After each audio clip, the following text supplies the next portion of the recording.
গণভোটের প্রচার ও ভোটার উদ্বুদ্ধকরণের উদ্দেশ্যে ১৪ জানুয়ারি বুধবার বিকেলে শহীদ আবু সাইদ স্টেডিয়াম রংপুরে এক বিভাগীয় মত বিনিময় সভা অনুষ্ঠিত হয়েছে।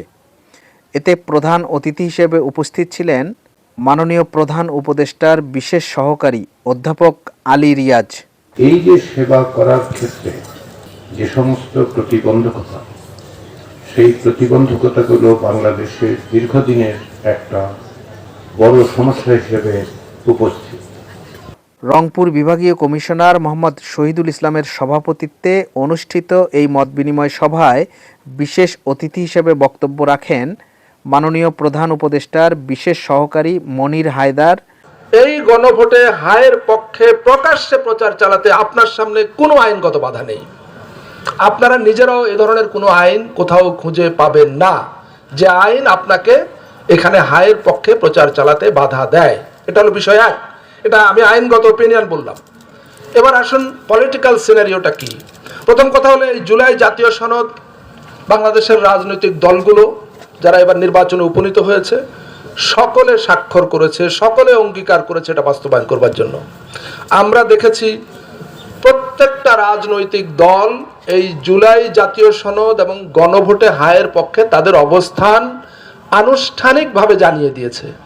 সুতরাং আপনি যদি কোথাও হ্যাঁ বলেন, হায়ের পক্ষে বলেন, আপনাকে কে বাধা দেবে, কে প্রতিবাদ করবে?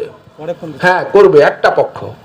শুরুতেই যাদের কথা বলেছিলাম, আপনি, আমি, আমরা সকলে হয় আমরা জুলাই অভ্যুত্থানের পক্ষে ফ্যাসিবাদের বিপক্ষে, অথবা আমরা জুলাই অভ্যুত্থানের বিরুদ্ধে ফ্যাসিবাদের পক্ষে।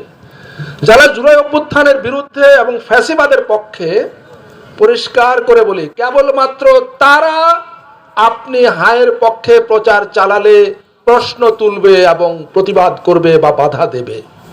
সুতরাং জুলাই অভ্যুত্থানের পরাজিত ফ্যাসিস্টদের তোলা কোনো প্রশ্ন আপনি কেয়ার করবেন কি করবেন না, এই সিদ্ধান্ত আপনার।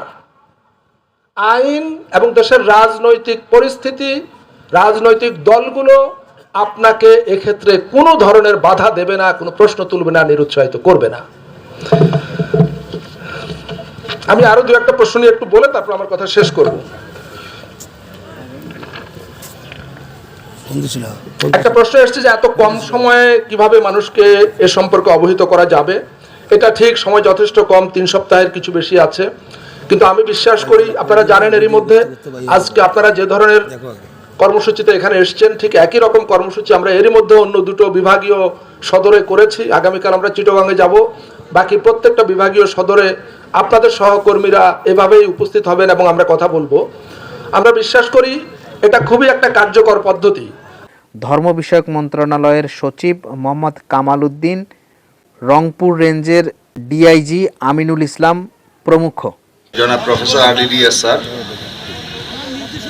বিশেষ অতিথি জনাব মনির হায়দার, বিশেষ অতিথি শাহজাহান সিরাজ, ভয়েস অব গাইবান্ধা।